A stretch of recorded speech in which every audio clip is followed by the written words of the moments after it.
Hello and welcome to Workings of a Wishing Chair. For those who don't know, Wishing Chair Productions is the resident puppet theater at the Nashville Public Library in Nashville, Tennessee. This is a tradition that began in 1938 with Tom Tishner and his marionettes. But nearly 25 years ago, the program became Wishing Chair Productions as a nod to Tishner's work and the special chair that he built, where children would come to the library, then sit in the chair, and on their birthday, make a wish. And that is why we are called Wishing Chair Productions. Thanks for joining us. I hope you like the show.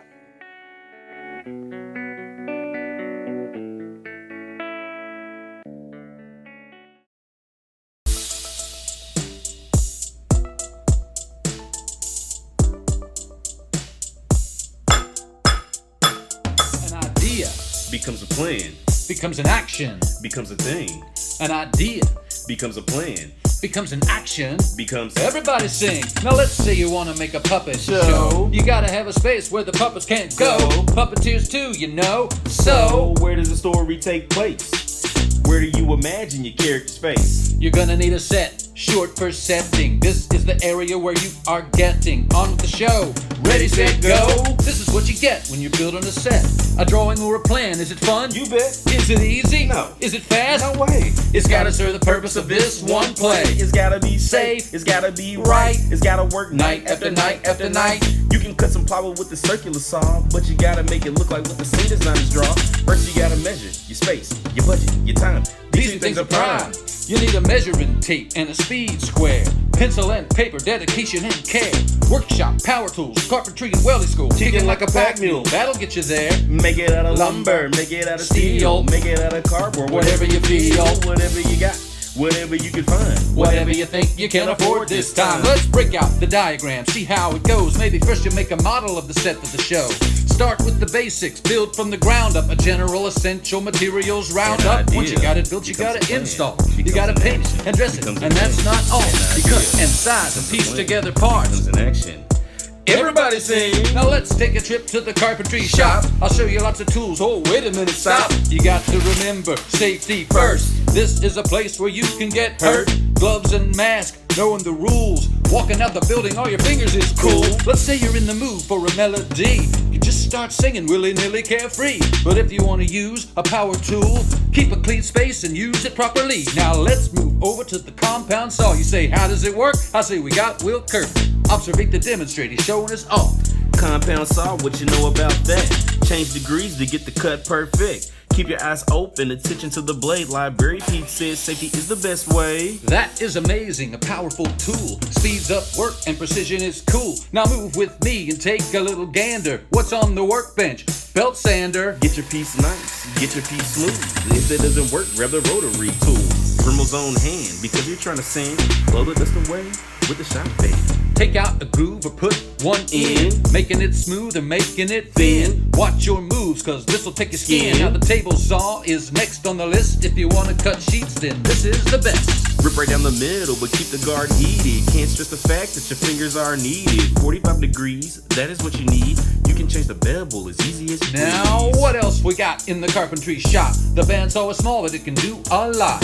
When you want to curve or take out a notch, bandsaw's the perfect tool to cut out the spot. You can cut wood, you can cut plastic, you can cut foam. Quite fantastic. Let's not forget the power drill. This is a must if you want to build. The drill is way handy, but hold on tight. Maybe grab the clamp or put it in the vise. Drill press also, it can be nice. If it doesn't work, just add a little spice. I got 2 power drills and a compound saw. Here's some other tools that we can use. Get these in the hands of your workshop crews. Hammer time, drill press, bolt cutter, hot glue, staple gun, bar clamp, jigsaw, wood screw, needle nose, caulk gun, hacksaw, socket wrench, paint scraper, sandpaper, air compressor, workbench. If you're in the shop, you're probably making a mess. You want to clean that up to be a success. Break out the shop vac, clean up the dust, put away the tools and build up trust. Once you got it built, you gotta install. You gotta paint it and dress it, and that's not all. You cut and size and piece together parts. Building a set is fine art. An idea Becomes a plan, becomes an action. becomes a thing. An idea Becomes a plan, becomes an action. becomes Everybody sing. an idea. Once you got it built, you Becomes gotta a plan. install. You Becomes gotta an paint action. it and dress it. Becomes a And that's thing. not all. An You cut idea. and size and Becomes a piece plan. together parts. Building a set is fine art. An Once you idea. got it built, you gotta Becomes a plan. install. Becomes an Paint action. it and dress it. Becomes a And that's thing. not all. An idea. Cut and size and Becomes a piece plan. together parts. Building a set is fine art.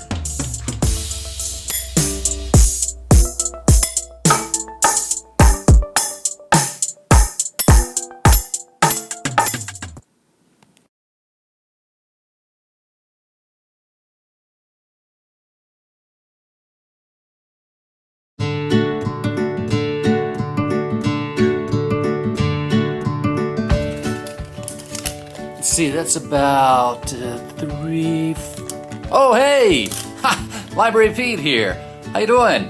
I'm down here in the workshop of the library where we build our sets for Wishing Chair Productions. And let me show you something.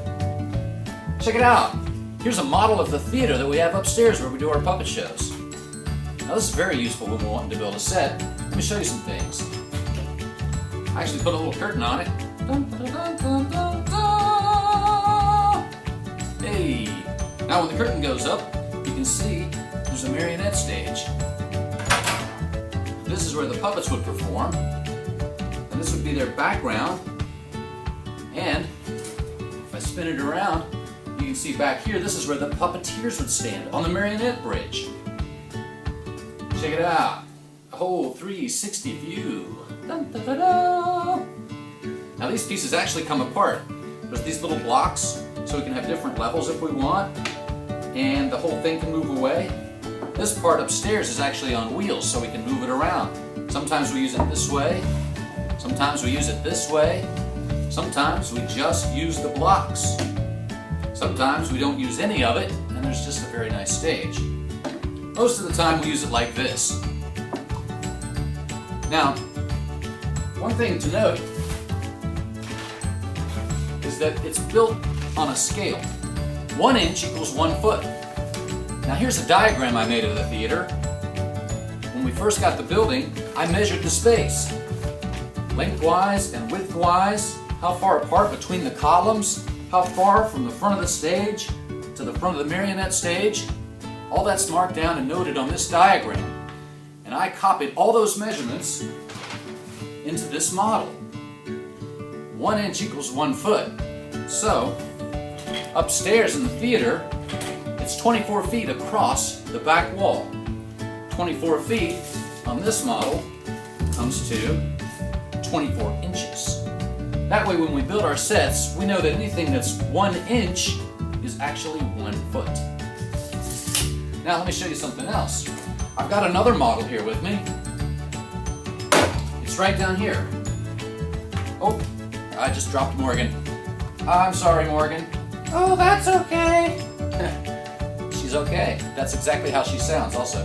Here's Morgan, and here's Brett. And this is actually a model of the traveling puppet stage. This is the front section, and this is the back section, and they roll into a school or an institution or a daycare or a church, and they get put together like this, so the puppeteers have a place to stand, and they also have a place to operate the marionettes. The little parts fold out on the sides for different things to come out, like lights or speakers for sound. Uh-oh, Morgan's just having a day. That's okay. I'm fine, actually. Oh, there you go. No trouble. So we use these models to help us build our set. This is actually a scale model also. I'm not sure what the scale is. Morgan built this model and to resemble the stage that I'd already built. Once we know what kind of set we want, we use this to determine how big to make the pieces. Now that's just a way we get started here at Wishing Chair when we want to build a set. There you go. Greetings, viewers. I hope that everyone is well and safe. I'd like to say thank you all for stopping by to watch this video. My name is Mr. Will. I work for Nashville Public Library's Wishing Chair Productions, and I'm also a member of the Puppet Truck. And I'll just go and let you know that this video that you're watching is going to show you how we make a prop from start to finish. We're going to be working on the Knife House of Xibalba. It comes from our show, The Amazing Twins. So this is the original Knife House. I'm gonna be rebuilding this one. This one has a little bit of wear and tear. Also, I'm gonna make one out of wood so it can be a little more sturdy, since we generally take ours out on the road.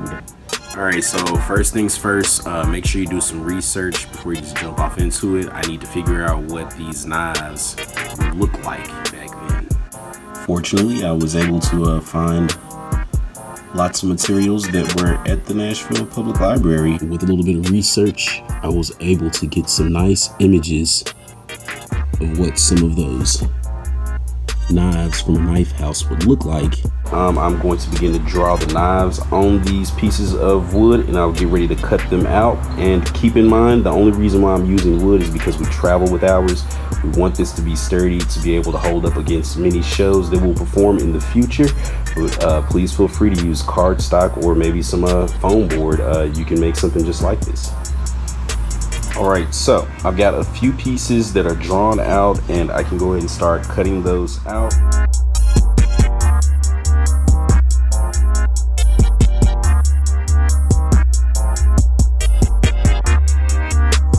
All right, so now that I've got a few of these cut up and shaped, I can go ahead and make my stencil, so that way I can go ahead and cut out the big piece and get ready to paint everything up and glue it on down. I used a jigsaw to cut those pieces of wood out, and I used an angle grinder so that I could get those dimensions. Like I said, please feel free to just use some cardboard, some cardstock, just some paper or something. You can do paper mache. All of that works just fine. All right, so I understand that the stencil is going to be on the same, well, a very similar color as the wood, but the stencil is laid, so all I have to do is just draw it out, cut the stencil out onto the wood, and then get ready to start notching out a few of these pieces so I can glue them on up. All right, so got the finished product of the stencil cut out. All I have to do now is start putting the knives of Shibaba on here like a puzzle. So it's coming together slowly but surely, but I'm having to put it together like a puzzle, and literally all I'm doing is just using some weights to hold the pieces into place while the glue dries. Alright, so the knife house is glued up. It is all together. The only thing left to do is paint it now. The reason why there is black paint is because the back of it is already painted black. I did that the other day while the glue was drying. But that is because since the puppeteers were all black, I wanted to go ahead and get the back of this all black as well to blend in with those puppeteers. As you can see, the paint is coming out pretty nicely. Do a large view once I'm done. I'm almost there. Alright, so the paper mache gourds, they came out okay. There's a little opening at the top so we can stick the flowers in when it's time. But I'm going to attach them to our knives, our knife house. And then after that, I will go ahead and hook it up to the microphone stand on this wooden block that I've made, and we'll see what it looks like. All right, and there you have it. This right here is the final product of the knife house of Shibaba. I'm going to grab the other one, put it side by side, do a little bit of comparing and contrasting. All right, so this right here is the original knife house of Shibaba, and this is the new knife house of Shibaba. Now, this one is made out of wood. This one was made out of cardboard, so the wooden one is a little more sturdy. Also, you can see through it, so the puppets can be more visible during the show. And it's a little bit smaller, so that's going to make it easier for transport. But we have the original, then we have the new one. Thank you all so much for tuning into this video. I hope that it was informative. I hope that you were able to take something from this video and apply it to one of your own personal projects or your school projects. Remember, curbside pickup is still available if you go into the website of www.library.nashville.org. The details should be listed. But be safe, take care, and I hope that I get to see you all soon. Bye-bye.